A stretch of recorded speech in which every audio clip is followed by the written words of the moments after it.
왜 인간은 불행한가? 쇼펜하우어는 이에 대해 명확한 해답을 제시했다. 그것은 바로 고독함을 감내하지 못하기 때문이다. 생애가 늘어감에 따라 우리는 오히려 독립적인 존재로서의 자신을 배워야 하지만 우리는 남의 시선에 집착하며 에너지를 소모한다. 왜 우리는 늙어가며 친구를 찾는가? 쇼펜하우어의 견해로 말하자면 친구를 사귀는 것은 우리가 고독을 두려워하기 때문이다. 우리는 지나치게 사회의 시선을 의식하며 살아가고 가면을 쓰고 다른 사람에게 착하게 보이는데 투자하며 외부에 의존하는 삶을 산다. 우리는 왜 고독을 두려워하는가? 고독함이란 진정한 자유를 누릴 수 있는 시간이다. 가족과의 관계도 지나치게 가까워지려 애쓰지 마라. 부부라 해도 같이 살아가는데 어려움이 수반되며 이는 서로의 배려와 이해를 요구한다. 가족이라 해도 각자의 삶을 존중하고 그 안에 적당한 거리를 둬야 한다. 이것이 바로 우리 스스로를 위한 것이며 가족을 위한 것이기도 하다. 쇼펜하우어는 인간을 태초부터 고독한 존재로 보았다. 그는 이렇게 말했다. 우리는 고독을 가장 친한 친구로 만들어야 한다. 그것은 우리와 가장 가까운 존재이다. 쇼펜하우어는 실제로 자신도 대부분의 시간을 혼자 공부하며 사색하는 데 보냈다. 다른 철학자 니체도 같은 방식으로 생각했다. 그는 혼자일 때 창작의 영감을 얻었다고 한다. 고독 속에서 수많은 작품들이 나왔고 이러한 창작 활동은 혼자 있는 시간 속에 가능했다.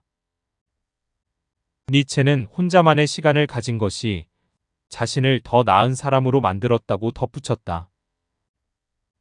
쇼펜하우어와 니체의 이런 경험은 당신도 공감할 것이다. 다른 사람과 있는 것보다 혼자 있는 것이 더 행복하다고 느끼거나 혼자 있는 시간을 더 즐기고 싶다는 생각이 든 적 있을 것이다. 이런 감정은 당신만 가진 것이 아니다. 쇼펜하우어는 우리가 혼자 있을 때 가장 행복하다고 주장했다. 그는 진정한 행복이 내면에서 온다고 하였고 외부의 요인에 의존해서는 안 된다고 강조하였다. 이러한 생각은 특히 나이가 들수록 더 공감할 수 있다. 나이가 들어갈수록 혼자 있는 시간이 더 많아지고 혼자 있고 싶어하는 사람들이 많아진다. 노년기는 삶과 우선순위에 대해 반성하고 생각을 정리하는 시기이기에 혼자서 있는 시간이 꼭 필요하다. 하지만 이는 반드시 외로움을 의미하는 것은 아니다. 오히려 혼자만의 시간은 과거의 삶을 돌아보고 새롭게 생각해 볼 수 있는 좋은 기회를 제공한다. 이 시간을 이용해 자신의 취미나 관심사에 대해 더욱 깊게 생각하고 자신이 좋아하는 분야에 대해 더욱 배울 수 있다. 다른 사람들의 시선이나 기대에 얽매이지 않는다면 필요한 것 외에도 욕심을 부리지 않아도 된다. 이런 방식으로 살아간다면 나중에 후회할 일도 줄어들고 미련도 없어질 것이다. 쇼펜하우어의 다음 말을 항상 기억하라. 혼자서 사는 것은 모든 위대한 영혼의 운명이다. 더 이상 다른 사람들에게 기대지 말고 혼자서도 충분히 행복하고 만족한 나로 살아가는 것이 중요하다. 고독은 결코 두려운 것이 아니라 자신의 내면을 깊이 이해하고 행복을 찾아가는 중요한 과정이라는 것을 잊지 말아야 한다. 고독의 가치를 찾아내는 것은 쇼펜하우어뿐만이 아니다. 석가모니 또한 남에게 의지하지 말고 자신의 내면에서 행복을 찾으라고 가르쳤다. 우리가 타인에게 행복을 의존하게 된다면 그 결과는 불행으로 돌아올 뿐이다. 나를 구원할 수 있는 것은 오직 나 자신뿐이다. 인생은 혼자서 온 것이고 결국 혼자 떠나는 것이다. 따라서 우리는 혼자만의 시간을 즐기고 의미 있게 보낼 수 있도록 나만의 취미나 관심사를 통해 행복을 찾아야 한다. 그것이 바로 나의 진정한 시간이며 그것을 통해 찾아낸 행복이야말로 진정한 행복일 것이다. 그리고 이는 나에게 주어진 선물이며 불을 밝히는 등불이라 할 수 있다. 따라서 고독은 인간에게 필요한 것이다. 인생의 후반을 영위하며 불필요한 관계에 묶여있지 않도록 조심해야 한다. 비록 그 과정에서 친구를 잃을 수도 있겠지만 이제는 남을 위한 삶보다는 나를 위한 삶을 살자. 위대한 철학자가 선사하는 인간관계에 관한 깊은 통찰. 플라톤, 그는 그리스의 위대한 철학자이자 사색의 대가였다. 쇼펜하우어나 석가모니처럼 그도 혼자 있음의 가치를 깨달았다. 그에게 있어 고독은 고립이 아닌 자신과의 대화와 성찰의 소중한 시간이었다. 나이가 들어 혼자 있는 시간이 늘어날수록 그는 자신과의 깊은 대화를 통해 삶의 목적을 명확하게 인식할 수 있었다. 플라톤은 이렇게 말했다. 때론 혼자 있음은 우리에게 가장 필요한 치료법이다. 우리가 진정으로 자신을 알게 되는 것은 외부와 단절될 때, 즉 외로움이 주는 공허함을 이해할 때이다. 그는 고독을 겪으면서 진정한 자신을 발견했고 삶의 의미를 찾을 수 있었다.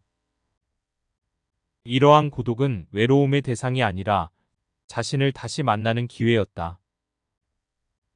플라톤은 그의 철학을 통해 우리에게 세 가지 중요한 메시지를 전달한다.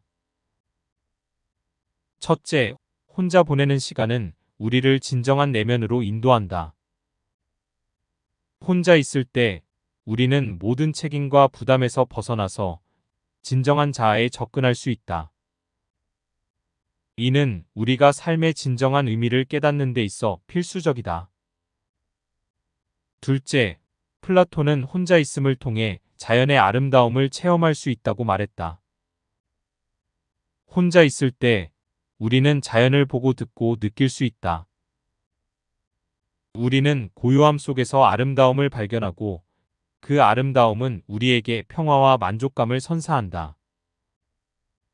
셋째, 플라톤은 혼자 있는 시간을 통해 자신에게 필요한 에너지를 충전하고 개인적인 행복을 추구할 수 있다고 주장했다. 혼자 있는 시간을 보내는 것은 우리에게 휴식을 제공하고 스스로를 돌보는 데 필요한 시간을 제공한다. 이는 우리가 건강하고 행복하게 살아가는 데 중요한 요소다. 플라톤의 고독에서 찾은 지혜. 플라톤은 고독을 두려워하지 않았다. 그는 고독을 통해 자신의 존재를 깊이 이해하고 세상을 바라보는 새로운 시각을 얻을 수 있었다. 그의 말처럼 나이를 먹을수록 혼자 있는 시간이 늘어나지만 그것은 절대로 사회성이 부족하다는 의미가 아니다. 이는 단지 자신이 무엇을 원하고 어떤 삶을 살고 싶은지를 깨닫기 위한 중요한 시간일 뿐이다. 혼자 있는 시간의 중요성. 플라톤, 쇼펜하우어, 석가모니 모두가 강조한 점은 우리에게는 혼자서 생각하고 삶을 성찰하는 시간이 필요하다는 것이다. 이런 시간을 통해 우리는 자신의 감정과 생각을 더 깊이 이해하고 삶의 진정한 목표를 찾을 수 있다. 우리는 이런 시간을 통해 새로운 취미나 열정을 발견하고 우리의 삶을 더 풍요롭게 만들 수 있다. 인간은 원래 고독한 존재이며 그 고독은 우리에게 진정한 자유를 선사한다. 그것은 우리가 자신만의 방식으로 삶을 이해하고 행복을 찾아갈 수 있게 해주는 도구일 뿐이다. 고독은 우리를 더욱 강하게 만들고 우리의 삶에 새로운 가능성을 열어준다. 이러한 이해를 바탕으로 우리는 혼자 있는 시간을 두려워하지 않고 그것을 통해 자신을 더욱 성장시킬 수 있다. 이는 우리가 더 풍요롭고 만족스러운 삶을 살아가는데 중요한 열쇠가 될 것이다.